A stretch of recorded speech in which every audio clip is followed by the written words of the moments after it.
Out here in New Orleans with one of New Orleans' own, at least the New Orleans Saints, quarterback Spencer Rattler. I'm Kevin Walsh. How do we feel here? Super Bowl in New Orleans. I know the dreams are one day to be playing in that game. You kind of feel the buzz in town? Yeah, man, it's awesome. It's been fun being out here, getting to enjoy these great events and be here at Radio Row. Yeah. It's cool to see all the Super Bowl stuff around the city, and yeah, like you said, definitely a goal to be in this game one day. Now, you're in an interesting spot because head coach opening-wise, right? You guys still have that vacancy. Yep. You guys hear everything. I know you do. Have you heard kind of some of that Kellen Moore stuff? Do you have any thoughts on the chances that he may become your head coach? Yeah, definitely heard everything. My mindset is kind of just show up and work, no matter what. I think it'd be great to have an offensive-minded guy like him. Obviously played the position as well, so I think that could benefit a lot, especially being a quarterback. But like I said, man, just keep my head down, keep working. Whatever happens, happens. Yeah, for sure. I mean, so you can only control so much. But is that something that, for you, that would be encouraging, that would be ideal if the person brought in kind of has that offensive-first approach? That's where they're most familiar with, maybe? I think everybody has, their own opinion on it. I think in the league you see a lot of, offensive-minded head coaches and quarterbacks have success. So I think that'd be great, But again, I know I'm sounding like a record here on repeat, but keep my head down and work and kind of control what I can, For sure. So, but to answer your question, yeah, I think that'd be good to have an offensive-minded guy. But for you, because you have the experience within college, right, of playing two different schools, so what is that adjustment like when you're going to go from one system to the next, and then how much does it help when you eventually get to find that continuity? Yeah, I was in 3 different systems in college, and then, one so far here in the NFL in my first year, and, definitely going to be another one this upcoming season. So I think that's just part of the business, part of the job. I think all offenses are similar, similar verbiage, they're all the same plays, just different verbiage, different terminologies for it. So obviously, you have to apply yourself to learn it quickly and adjust. But I think being through a couple systems so far has helped me. Yeah. For you and kind of the way the season went, for the team, right, fast start. You guys come out of the gates roaring, and unfortunately some injuries start to happen, but it gets you on the field early, and not every rookie gets that opportunity. Sometimes we hear these debates of, let's get guys out there, get reps, let's let them sit and watch. You got to do a little bit of A, a little bit of B. Yeah. What felt more beneficial to you throughout the year?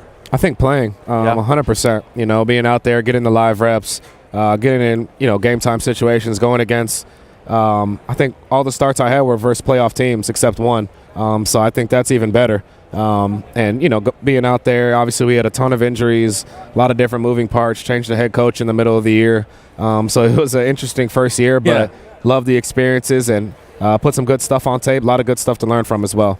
For you, what were the aspects of it where you kind of felt the difference, right? Because, by the time you were finishing up with South Carolina, you were rolling. You were playing great football, and the NFL, everyone says it's a different level. So what were you kind of noticing as you were out there playing?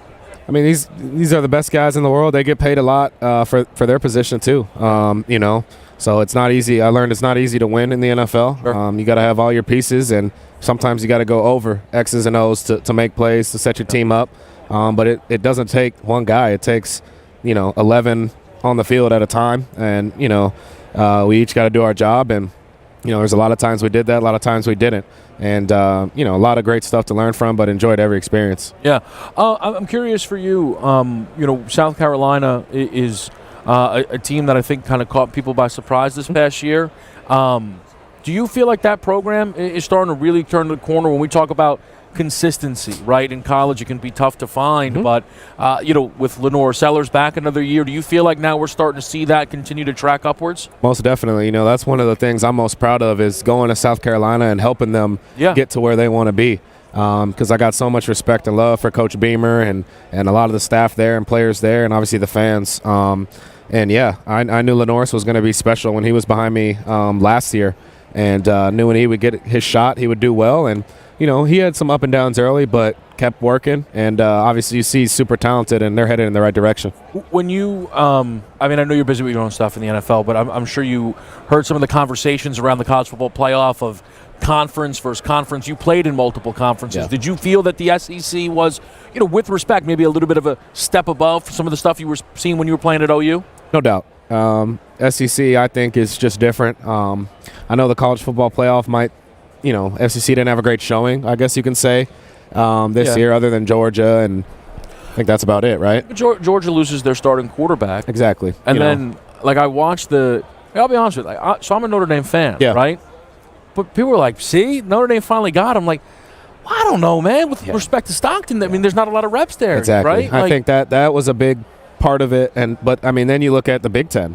You look at Ohio State. They wwere clearly the best team in the country, I think, of any conference. Mm-hmm. But playing in the SEC, I always rock with the SEC because I respect it. Yeah. The coaches, the players, everything. But there's tons of great teams now with NIL. It really doesn't matter, right? So, but that is one of the really interesting things with the way the NIL is operated, in that someone like Jeremiah Smith, right, at Ohio State, where I think if we were 10 years ago, we're like, man, this is ridiculous. Like, let's let him go earn his money now. Yeah.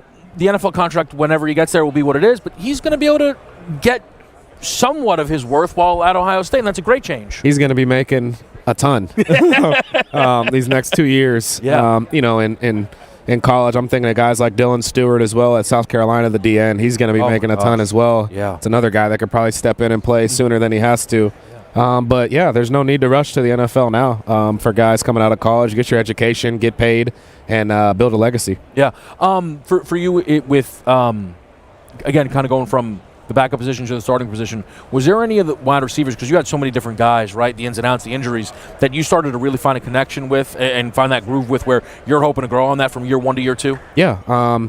Like you said, it was a lot of different in and outs from receivers, tight end. We were banged up, but I think, Foster Moreau, Juwan Johnson, those were two guys that I really connected with a lot on and off the field, and we had some good production.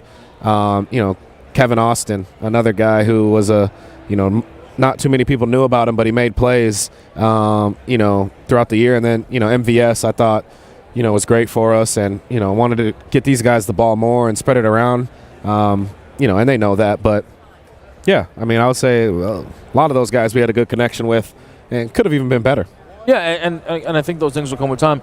Playing with Kamara for you, was that different of a running back who I think when people talk about his talent, they start by talking about what he can do in the receiving game, and then trying to find ways to get him his touches in a different capacity than you think about getting a running back to football. You like this, right? Yeah. You kind of screen game, different things like that. Yeah. No, he's a guy that can do everything on the football field you ask him to do. Ton of respect. He's one of our leaders on our team, one of our captains, and being able to be out there on the field with him, it's almost like a safety blanket, you feel like, in that backfield. He knows his protections. He catches the ball very well, and obviously you see how he can run the ball. I wish I could have played with him more. It'd be awesome to play with him more here in the future. Yeah. I'll ask you this, Spencer, and then we'll let you get out of here. Appreciate you joining us on SportsGrid. Your team did play both Kansas City and Philadelphia, so you have some familiarity kind of with that, and then going into the prep. Any expectations for the game on Sunday? Do you feel maybe you're leaning one way in terms of who will win it? It's going to be hard to go against the Chiefs and what they've been able to do. Getting to watch Mahomes and Kelsey and that defense when we played them was pretty impressive. But the Eagles, at the same time, they probably got the best roster, I'd say, in the NFL. It's really a toss-up for me. If the Eagles, Jalen and Saquon, come out there and do their thing, and that defense plays at a high level, they'll make it tough, but it's hard to bet against Mahomes. Yeah, I think that's it's well said. It's Spencer Rattler, New Orleans Saints quarterback. Best of luck heading into year 2, man. Thank you. Appreciate you, man. Yeah, appreciate it. Yep. Thank you, man.